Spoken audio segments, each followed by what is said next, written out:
Comment faire un accélérateur de particules? Ok, on aura besoin de anneau, guide, moteur linéaire, accélérateur et capteur de particules. Compris? Bien, je vais vous expliquer le rôle de chaque élément. Ça demande énormément d'énergie, d'accord?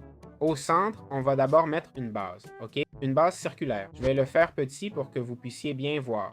Un petit cercle. Je vais l'agrandir un peu avec des anneaux, ok? Tout d'abord, on va placer les anneaux. Vous voyez que les anneaux forment une ligne droite. C'est exactement ce qu'on va faire, d'accord? On place les anneaux bien connectés. Vous voyez le lien? Boum.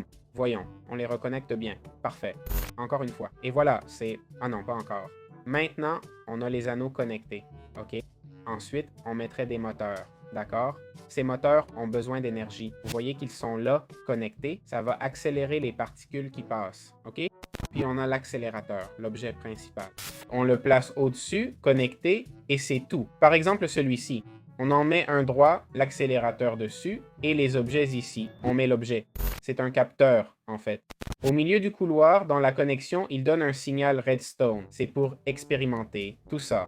À quoi sert l'accélérateur de particules? Avec de la poudre d'adamantium et du netherrack, on obtient de la néthérite. Bon, ici c'est écrit énergie de collision requise 2500 J. Ok, prenons du netherrack. C'était netherrack et adamantium, non? J'oublie si c'était lingot ou poudre, mais poudre évidemment. Donc, tu prends et tu mets les items, ok? Là, comme vous voyez, il n'y en a qu'un, ok? J'en ai besoin de deux accélérateurs de particules. La particule va accélérer jusqu'à juste pouf, ok? Elle va simplement exploser. Voyons, papa, ça va sortir ici, on va voir. Quand ça sort, ça explose simplement. Attention, l'explosion peut être très dangereuse, ok? Voilà, ça détruit un supraconducteur et nous aussi, sachez-le.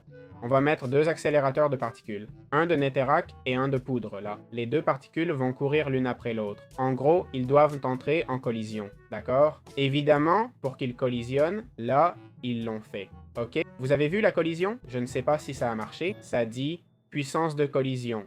Illisible, mais c'est 61 ou un truc du genre. Bien sûr, la puissance de collision doit être de 2500. Donc, on devrait ajuster ça jusqu'à atteindre 2500, ce qui est très compliqué. Là, ils ont encore collisionné, vous voyez? Non, on n'y arrivera pas maintenant, hein? 18, peu importe. On n'y arrivera pas maintenant, mais c'est une question d'ajustement des moteurs. Voyons, si je mets ça ici et ça là, vite, l'un après l'autre. Bon, mais vous comprenez, non? À peu près comment ça fonctionne. Ils vont encore entrer en collision. Maintenant, chaque fois que la particule passe, elle émet... Voilà, de ça. Maintenant, ils gagnent plus d'énergie. Un peu. Ils vont bientôt entrer en collision. Ils collisionnent... non, collision. C'est illisible, mec. Ça dit 0 visual 79 ou un truc comme ça. Bon, eh bien, je suis un désastre, mec. Boum, boum. Évidemment, plus l'anneau est long, mieux c'est, ok? Car on donne plus de temps au truc pour tourner et tout. Voilà, c'est tout.